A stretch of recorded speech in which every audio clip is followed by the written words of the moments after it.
Good morning, friends.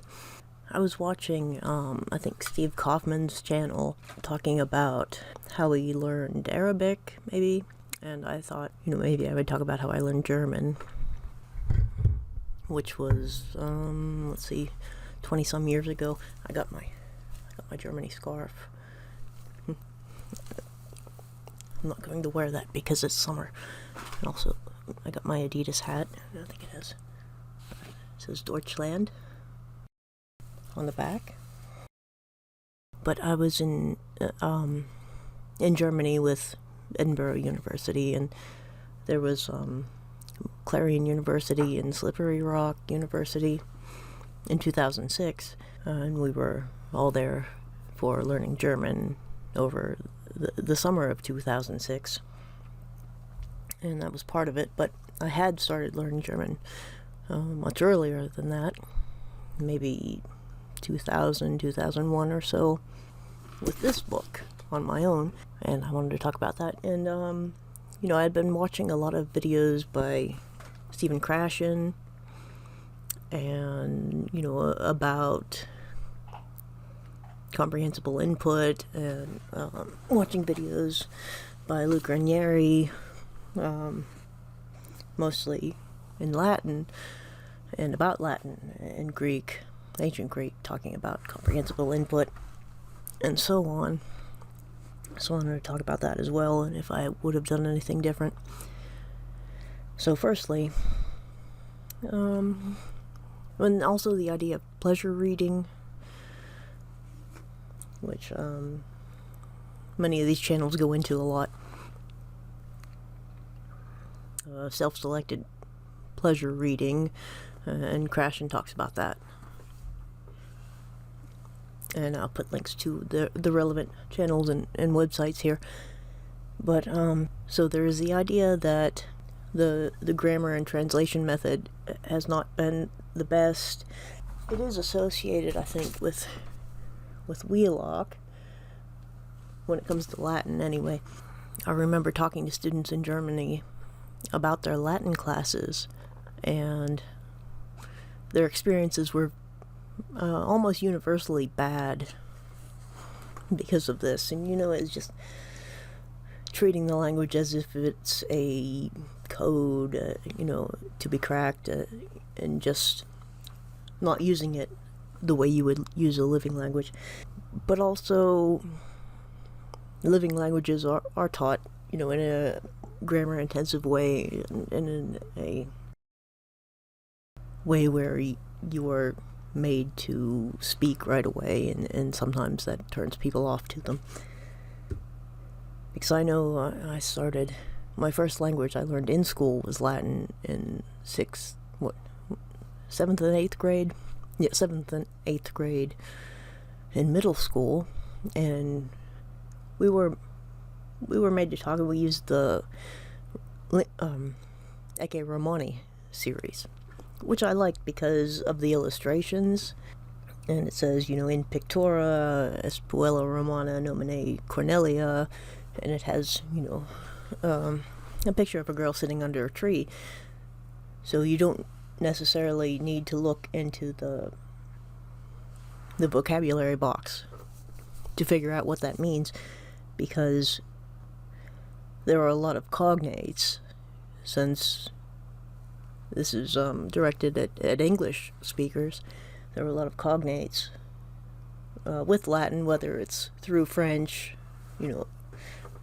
from Latin via French, or whatever. But the fact is, there are a lot of cognates, pictura, in the picture, in pictura, so you can figure it out without having to translate each and every word. Whereas my experience with Arabic has been different than that, because there are certainly fewer cognates. So I'm having to learn a lot of new words first, and then figure out how to use them, later on. I don't remember why I wanted to learn German. I just kind of did. I think it was because, I learned Spanish in high school, because people said, that's a useful language, because it's used in Mexico, and it's used by a lot of people in the US. But then I didn't use it very much. And German just sort of felt like the underdog because, French is also used in Canada. And I'm like, well, German needs some love too. So and people always say that, German is ugly and hard and all these things. And I thought, well, that can't be true. And it's not true. So I picked up a first German grammar from Half Price Books in Pittsburgh about 24 years ago. I used to go there after work. They would have these foreign language books, whether, novels or novels in translation or grammar books or sets of books or with audio cassettes. That's how it was done in those days, This book was probably $2 or something. Firstly, it's in the Frakturschrift, which is kind of similar to the fonts that we call Old English, or Gothic fonts. And then it also has something like the Sutherland Schrift in here, which was a sort of handwriting that maybe somebody's grandma would have their recipes printed in or their birth certificates in from back in the day, maybe 1900 or so, 1920 or so. I forget the exact years for Sutherland Schrift. Karl ist groß, Karl ist klein, Anna ist groß, Vater ist reich, Großvater ist arm. And it just has sentences like this, very simple sentences with the verb to be, talking about, whether people are short and tall, rich or poor. And then it eventually gets into the adjectives and past tense and future. And I did this, I went through this like religiously, and I filled up notebooks with it. So I definitely, I went through every page of this. And this book's from like more than 100 years ago. So it was definitely like an intensive grammar book. A lot of people are turned off by that. I also got one. I don't have it near me right now, but it was like very technical German stuff, like scientific words and medical stuff, and it actually came in handy because in more recent years I've done things like patent translations and court documents and things like that, and just the way the compound words work in German, that was very useful for that, in the technical language and the way the different clauses work. So that was important to me for that, even though people are going to say that's very dull and boring material. And it's sort of the opposite of what Krashen is talking about, self-selected pleasure reading. Whereas also, 20-some years ago, I was getting into the music of David Bowie, and I had heard that this was mentioned, and there was a movie made of it also, where he plays Station to Station, Christiane F. Wir Kinder von Bahnhof zu. And this is a book about heroin addiction. So anyway, that makes for some interesting reading, and it's not like the dry grammar stuff. It's a lot of like horrific people like throwing up and doing sex work and things. Certainly in modern languages you can find whatever. More recently I took a class with my old philosophy professor on Nietzsche, and so I was able to go back and read Nietzsche in German again and compare that with the English translation. So that was fun. That would be another thing if you're interested in reading, a particular author or something. Like sometimes these days I'm able to find German books for a decent price.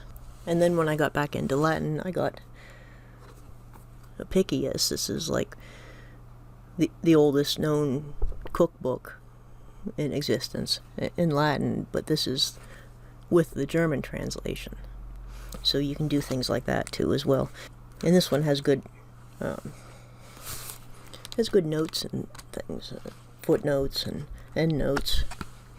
So I find myself getting books in, whichever language is most reasonably priced at times. I got Sartre in French, which I got for like $1 or $2, also at a half-price bookstore. And in addition to the reading, which I think is important, also music. Like I very much listened to all of Rammstein's music 20-some years ago, like while I was out jogging in college, or when I was trying to ignore my roommates or whatever. So I had all their albums and some DVDs and things, and I had Till Lindeman's Book of Poetry.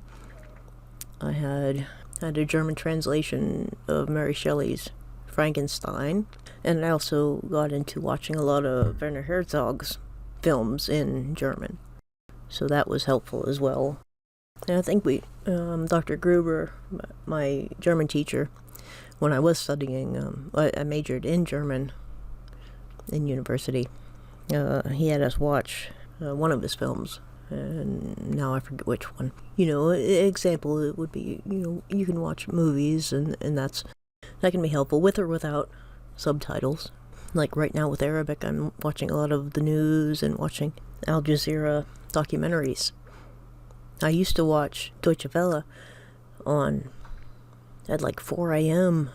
when I was home from school, just because that was the only news you could get it in German, because there wasn't YouTube at the time. So things have changed a lot when it comes to the amount of input that is out there that you can easily access and without paying for it via YouTube or via websites or apps or what have you.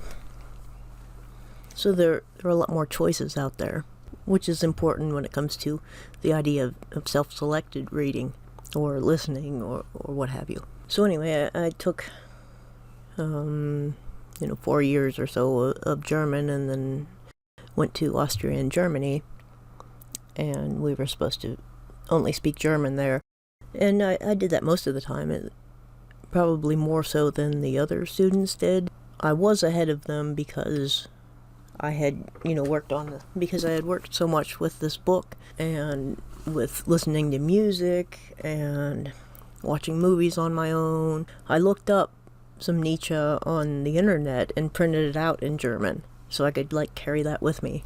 And me and my friend Chris we would watch The Lion King, listen to the Lion King songs in German and things like that. And now there are all sorts of translations of things into even ancient languages, translating and then re-recording popular music and music from movies into different languages. So that's a lot of fun too, as a fun way to get some input in addition to, reading books, watching the news, watching movies, because I do like to get a lot of input first before I would even attempt to interact with people.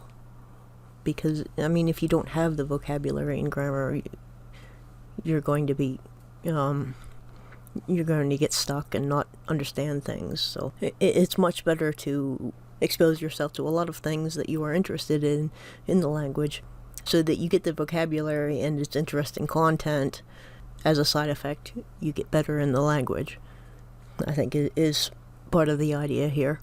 I know I complained, 20-some years ago, back on LiveJournal and such, that people thought a couple hours of classes every day was going to make them very good in the language, and it was not. And that will get some vocabulary and some grammar. You have to have the curiosity to do something with it on your own as well, I think. And nowadays, you can get on YouTube and you can search for content about anything in any language. And I try to make videos in Latin, for example, about, just gardening or local events in Latin. And you can find people talking about whatever subject that interests you in whatever language usually. And if not, you could make it yourself. So I think it's changed a lot, the way people are learning languages on their own, certainly, since we just didn't have all these apps and these YouTube videos, and it was all like expensive box sets. Like I had Russian box sets and French box sets of cassettes, and nothing was gamified. Like I have been using Duolingo for Arabic, and it was very useful for the alphabet, I'll say that. I'm glad I have other input methods, for learning more vocabulary and for learning about things that are interesting to me. But for learning the alphabet, these gamified things, are very helpful. And I refreshed my knowledge of the alphabet for Russian and Greek also. So I do think having a multitude of input methods can be very good, and having a lot of choices is great. But I don't think that classes alone or one book alone or one app alone will make you excel in any particular language. And I like Krashen's approach when it comes to reading for pleasure and selecting your own input based on whatever appeals to you, whatever, topics and vocabulary you want or need in the language. And I think I did that on my own to some extent when it comes to books or films, because I liked Herzog anyway. It's just the bonus that he has a lot of stuff in German because he's German. Just things are just tangentially related to like musicians you like or something, and you can benefit from that rather than just suffering through Wheelux Latin or a first German grammar or what have you. But anyway, I was hoping to put maybe some art instructional videos on here, some tutorials, and also some more language videos on here in English, and to keep the Latin videos on my Ancient Rome with Amy channel. Volete, amici.